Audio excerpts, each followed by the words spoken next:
Prix d'excellence en recherche et en création. Esther Lévesque, professeure, département des sciences de l'environnement.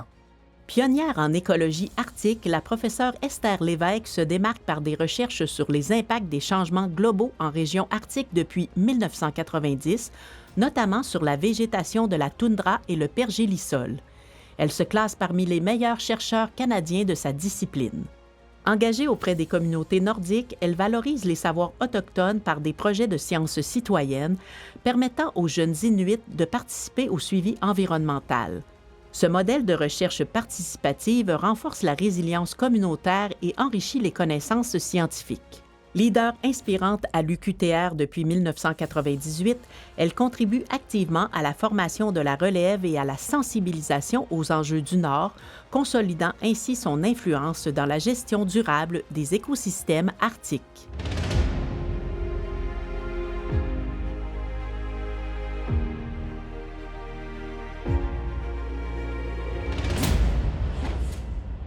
L'obtention du prix en recherche et création, c'est vraiment une reconnaissance que l'institution donne aux efforts qu'on fait.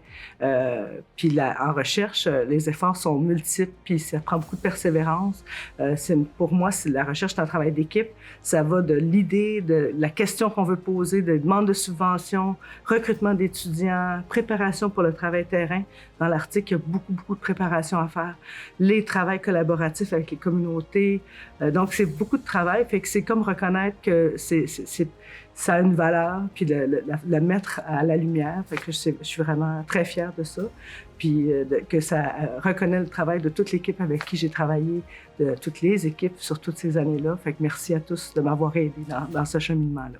Moi, j'ai eu la chance d'être recrutée par l'UQTR. Je terminais mon doctorat, je commençais au post-doctorat. Et puis, je suis arrivée, j'ai joint le département des chimies-biologie. Puis, eux, ils m'ont accueillie. Puis, j'ai eu la chance d'avoir des gens qui m'ont guidée aussi, qui m'ont accompagnée. Entre autres, je pense à Alain Maire, qui était doyen de la recherche à ce moment-là, puis qui me disait « Esther, t'es capable de faire ça? » Puis attention, dis non, t'as pas obligé de tout prendre en même temps. Puis à Magnan, puis Estelle Lacourcière, qui m'ont aidé à avoir un petit peu moins de cours en arrivant.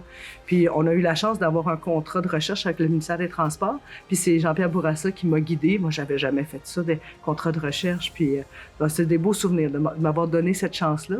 Pour faire de la recherche, ce qui me rend heureuse quand je fais de la recherche, c'est sûr qu'il y a l'aspect de découverte, apprendre. Je suis curieuse, donc ça, c'est toujours nourrissant. Mais il y a beaucoup le travail d'équipe. Moi, je suis une fille qui aime travailler en équipe. Puis en recherche, on forme des équipes avec nos étudiants, mais aussi avec les collègues avec qui on travaille, parce que pour répondre à une question, souvent, ça prend plusieurs expertises. Donc, moi, c'est ça. En fait, c'est l'humain de la recherche qui m'intéresse. C'est sur les questions, j'adore les plantes, je veux comprendre la problématique, mais je pense que c'est toutes ces relations humaines qu'on a là.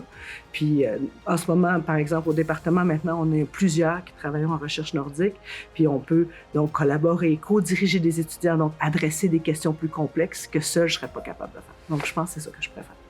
Dans les années qui viennent, moi, évidemment, j'avance dans ma carrière. Il y a des choses que j'aimerais terminer, sur lesquelles j'aimerais travailler. Entre autres, j'aimerais pouvoir faire un retour sur des sites que j'ai échantillonnés pendant mon doctorat. Donc, ça fait plus que 20 ans, presque 30 ans, certains, plus que 30 ans, qu'on est allé à ces sites-là. Donc, comment ont-ils changé dans le contexte actuel des changements environnementaux? Ça, ce serait vraiment une perle de pouvoir boucler cette boucle-là, mais évidemment en partenariat avec des collègues qui ont des expertises complémentaires. J'aimerais aussi investir du temps pour faire avancer le projet de l'herbier Estelle Lacourcière, qui est entre mes mains. C'est moi la conservatrice, mais là, j'ai investi du temps pour essayer de consolider ce legs-là pour toute la communauté universitaire. Une carrière de recherche, ça se construit une journée à la fois. C'est pas un plan de carrière, c'est des hasards aussi qui nous amènent. Puis moi, dans ma vie, j'ai été chanceuse de pouvoir développer des liens avec les communautés du Nord parce que je travaille dans l'Arctique. Puis ça, je pense d'avoir été capable de développer ça en partenariat beaucoup avec des collègues, surtout avec José Gérin-Lajoie qui travaille avec moi depuis plus de 20 ans. Ce rapprochement-là, cette compréhension-là, cette écoute-là, ça, je pense que ça enrichit beaucoup ma carrière. Mais la plus grande contribution, ce dont je suis fière, c'est d'avoir gardé un équilibre avec avoir pu avoir une famille. Donc, j'ai réussi à avoir des enfants, puis que eux, toute cette famille-là, on a réussi à vivre à travers les hauts et les bas, puis les exigences de la vie d'un chercheur. Débuter une carrière en recherche à l'université, c'est un gros défi. On vient de terminer notre doctorat, un postdoc, on est enthousiaste, on a plein d'idées. Fait que c'est vraiment un moment exceptionnel dans une vie. Mais il faut faire attention. Moi, souvent, quand j'ai des jeunes collègues, je leur dis « Toutes tes idées ne peuvent pas se réaliser tout de suite.